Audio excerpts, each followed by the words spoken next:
नरूका, राजपूत, कछवाहा वंश की वो तेजस्वी शाखा जिसकी जड़ें मर्यादा पुरुषोत्तम भगवान श्रीराम के ज्येष्ठ पुत्र कुश के पावन वंश से जुड़ी हैं। ये केवल एक वंशावली नहीं है, ये तो सूर्यवंश का वो दहकता हुआ तेज है जिसने राजस्थान की तपती रेत को अपने लहू से सींचकर उसे स्वर्ण जैसा चमकदार बना दिया।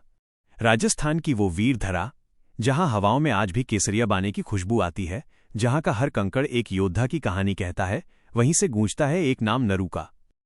इस गौरवशाली वंश की गाथा आमेर के राज सिंहासन से शुरू होती है। आमेर के महाराज उदयकरण के यशस्वी वंश में राव बरसिंह का जन्म हुआ। वे अपनी वीरता और सूझबूझ के लिए जाने जाते थे। उन्हें मोजामाबाद की जागीर मिली, लेकिन नियति को कुछ और ही मंजूर था। इतिहास एक नया मोड़ ले रहा था। राव बरसिंह के पुत्र नरू जी ने जब तलवार थामी तो उन्होंने केवल युद्ध नहीं जीता बल्कि एक नई पहचान, एक नए कुल नरूका को जन्म दिया। शुरुआत चुनौतियों से भरी थी, राजनीति की बिसात बिछी हुई थी। आमेर दरबार से जब मोजामाबाद छोड़ने का आदेश मिला तो किसी साधारण व्यक्ति का मनोबल टूट सकता था, लेकिन एक सच्चा राजपूत बाधाओं को अवसर में बदलना जानता है। नरू जी ने पीछे मुड़कर नहीं देखा। उन्होंने माचेरी और अलवर के बीहड़ों और पहाड़ों को अपनी कर्मभूमि बनाया। उन्होंने सिखाया कि ठिकाने छूटने से वंश नहीं खत्म होते, बल्कि साहस से नए साम्राज्यों की नींव रखी जाती है। नरूका राजपूतों का जीवन केवल शक्ति का प्रदर्शन नहीं था, उनकी असली ताकत उनकी अटूट आस्था थी। उनकी कुलदेवी जमवाय माता का मंदिर, जो जयपुर के जमवा रामगढ़ में स्थित है, उनकी शक्ति का मुख्य केंद्र है।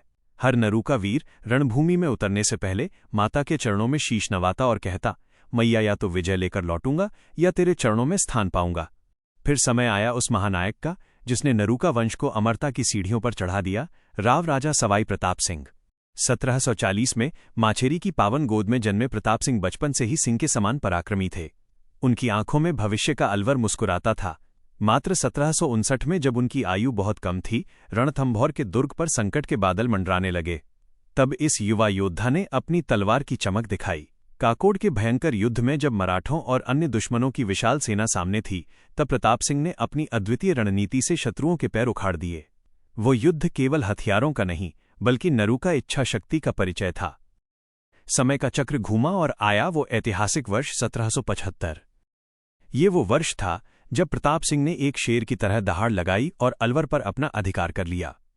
उन्होंने जयपुर से स्वतंत्र एक नई रियासत की स्थापना की, अलवर को अपनी राजधानी बनाया और उसे एक अभेद्य किले के रूप में विकसित किया।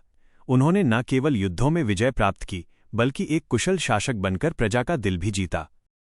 प्रताप सिंह के बाद बख्तावर सिंह ने इस मशाल को आगे बढ़ाया। नरूका राजपूतों का इतिहास साक्ष्य है कि उन्होंने कभी भी अपने स्वाभिमान का सौदा नहीं किया। इनकी तलवारें केवल विस्तार के लिए नहीं, बल्कि अपनी मर्यादा, संस्कृति और धर्म की रक्षा के लिए म्यान से बाहर निकलती थीं। आज भी जब हम माचेरी के किलों को देखते हैं या अलवर के इतिहास को पढ़ते हैं, तो हमें उन वीरों की आहट सुनाई देती है। नरूका होना केवल एक जाति में जन्म लेना नहीं है, बल्कि उस महान विरासत को अपने कंधों पर ढोना है जो त्याग और बलिदान से बनी है।